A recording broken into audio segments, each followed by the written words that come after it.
కూడా అందరికీ కూడా ఈక్వల్గా రైట్ అందాలి, అందరూ కూడా హక్కు అనుభవించాలి అనే విధానంతో రాజ్యాంగంలో రాశారు. ఒక స్కూలే కాదు, ఒక కోర్టే కాదు, ఒక ఇన్సూరెన్స్ ఆఫీసే తీసుకోండి, ఒక జిల్లా పరిషత్ ఆఫీసే తీసుకోండి, బ్యాంక్ తీసుకోండి, మీకు ఎక్కువ మహిళ ఇప్పుడు ఈక్వల్ అనమాట.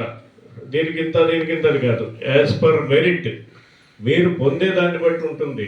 మీరు మీ ఆర్థిక పరిస్థితి అవ్వచ్చు, ఇంకెనీ type of rights whatever you have అన్నీ కూడా మీరు ఈ సామాజిక జస్టిస్, సోషల్ జస్టిస్ వెళ్తే బాలగారి అవుతారు. ఏమా చదువుకున్నదే 7th 8th 9th ఉంటాయి, చైల్డ్ లేబరే. ఓకే, సో క్లియర్ చేసుకుంటే ఏంటి, చేసుకుంటే కనపడతారా మీకు ఎక్కడన్నా? 10th అయిపోయాక కొంతమంది పెళ్ళిళ్ళు చేసేసుకుంటారు విలేజెస్లో, అంటే ఫర్దర్గా చదివించలేక ఆర్థిక పరిస్థితి. సో అందుకోసమే ఈ సోషల్ జస్టిస్లో ఏముంది, వాళ్ళ మెరిట్లో వాళ్ళకి ఏదైనా చదివించవచ్చు. ఆ రకంగా హాస్టల్స్ ఏర్పాటు తీసుకువెళ్ళటం కోసం ఏర్పాటు చేసిందే. So it is also equal to social justice. Okay, understand? So ఆ రకంగా ట్రాన్స్జెండర్స్ అంటే తెలుసు కదా, తెలుసా? ట్రాన్స్జెండర్స్ కదా, ట్రాన్స్జెండర్స్ అంటే దే ఆర్ నాట్ ఫుల్ఫిల్గా మగవాళ్ళు కాదు, ఆడవాళ్ళు కాదు, తెలుసు కదా. ఇప్పుడు అర్థమైందా? ట్రాన్స్జెండర్స్ అంటే కొంతమందికి ఆ పదం తెలియదేమో, టీజీస్ అంటారు ట్రాన్స్జెండర్స్. వారికి కూడా ఇప్పుడున్న పరిస్థితుల్లో సోషల్ జడ్జి గారికి, అలాగే లాయర్ గారికి, అలాగే పెద్దదేగి ఎస్ఐ గారికి, మన స్టాఫ్కి, మీ అందరికీ కూడా happy world day of social justice.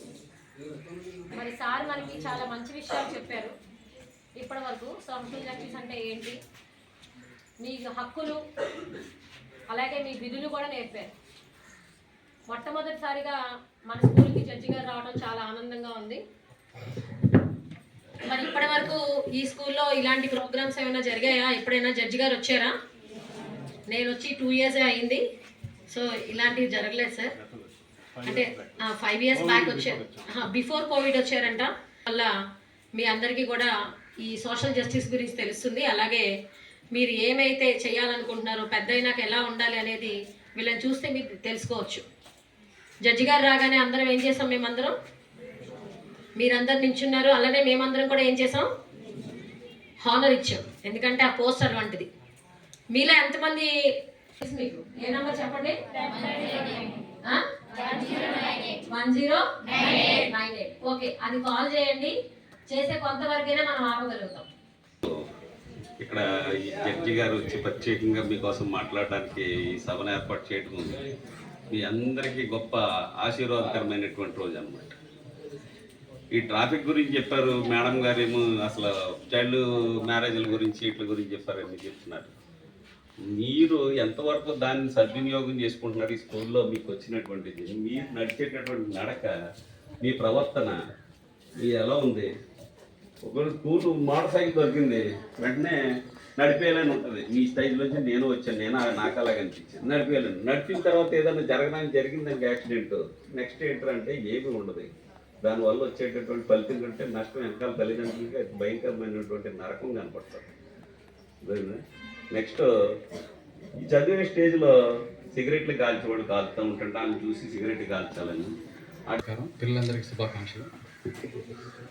చాలాసేపు కూర్చున్నారా? వెళ్ళిపోవాలనిపిస్తుందా? ఎప్పటి నుంచి జరుపుకుంటున్నాం మనం? ఏ సంవత్సరం జరుపుకుంటున్నాం? 22నా?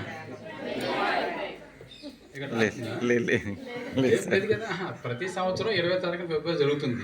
ఎందుకు జరుపుకుంటున్నాం? దేనివల్ల? ఐక్యరాజ్య సమితి ఒకటి ఉంది కదా మనకి, యుఎన్ఓ, యునైటెడ్ నేషన్స్ ఆర్గనైజేషన్ ఉంది. ఐక్యరాజ్య సమితి వాళ్ళు 2009లోనే నుంచి మనం ఇది అమలుపరుచుకుంటున్నాం, ప్రపంచవ్యాప్తంగా అమలుపరుచుకుంటున్నాం. మనకు తెలియాల్సింది ఏంటంటే మన భారతదేశంలో ఆల్రెడీ సామాజిక న్యాయం అనేది మన గోల్డెన్ డాక్యుమెంట్లో ఉంది. మన గోల్డెన్ డాక్యుమెంట్ ఏంటి చెప్పండి ఎవరైనా?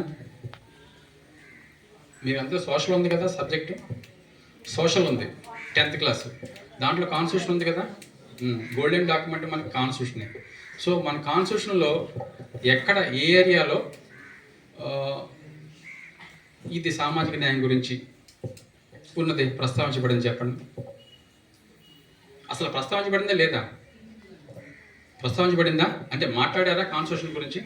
కాన్స్టిట్యూషన్లో సోషల్ జస్టిస్ గురించి రాయబడిందా?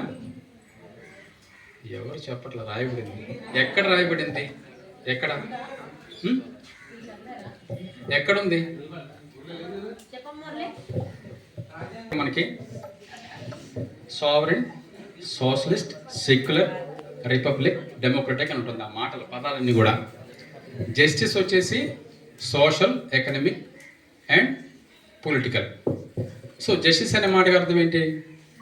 లాటిన్ వర్డ్ నుంచి వచ్చింది. జస్టిస్ అనే నుంచి జస్టిస్ అనే మాట వచ్చింది. దానికి ఆపర్చునిటీస్, ఈక్వల్ అంటే జస్ట్, ఫెయిర్, అందరికి కూడా సమాన అవకాశం రావాలి అనేది దాని తాత్పర్యం. సో మన రాజ్యాంగ ముఖ్య పీఠికలోనే మనం ఆ మాటలు రాసుకున్నాం. డాక్టర్ బిఆర్ అంబేద్కర్ గారు మన డ్రాఫ్టింగ్ కమిషన్ చైర్మన్గా ఉన్నప్పుడు మరి దీని గురించి డిస్కషన్ వచ్చి దీన్ని ముందుగా పొందుపరిచారు. అదేవిధంగా లోపల కూడా ఇంకో పార్ట్లో కూడా మనకి ప్రత్యేకంగా సామాజిక న్యాయం అంశం కనపడతా ఉంటుంది క్లియర్గా. నేను చెప్పేస్తానులేండి, అది కూడా చెప్తారా? ఏ కోర్టుకి వెళ్ళాలి? చాలా కోర్టులు ఉన్నాయి. హైరార్కీ ఆఫ్ కోర్టు తెలిసిందే మీకు. కోర్ట్స్ హైరార్కీ తెలుసు కదా. First supreme court, highest hierarchy of court వచ్చి సుప్రీంకోర్టు. మనకి సుప్రీంకోర్టు న్యూఢిల్లీలో ఉంటుంది. అది ఒకటే ఉంటుంది, భారతదేశంలో ఒకటే ఉంటుంది. అట్లాగే ప్రతి రాష్ట్రంలో ఒక హైకోర్టు ఉంటుంది. దాని కింద sub courts, senior citizens courts.